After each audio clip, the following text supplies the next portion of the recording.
സുബ്ഹാന റബ്ബിക റബ്ബിൽ ഇസ്സത്തി അമ്മാ യസിഫൂൻ. പൊതുവെ ഉഷ്ണസംബന്ധമായ രക്തദൂഷ്യ സംബന്ധമായ ചൊറിച്ചില്, ചൊറി, ഇതുമായി ബന്ധപ്പെട്ട രോഗമുള്ളവർ ഖുർആനിൽ നിന്നും ദുആ ചെയ്യേണ്ടത് സുബ്ഹാന റബ്ബിക റബ്ബിൽ ഇസ്സത്തി അമ്മാ യസിഫൂൻ എന്നതാണ്.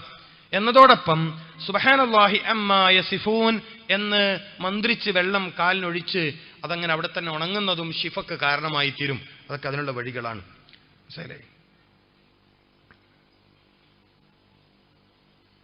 പിന്നൊരു ചോദ്യം, അമിതവണ്ണം. ശരി, നല്ലൊരു ചോദ്യമാണത്.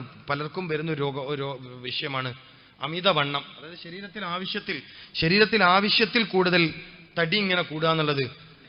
ഒരുപാട് കാര്യങ്ങൾ പഠിച്ചാൽ മാത്രം മറുപടി പറയാൻ പറ്റുന്ന ഒരു ചോദ്യമാണ് എന്നോട് ചോദിച്ചിരിക്കുന്നത്.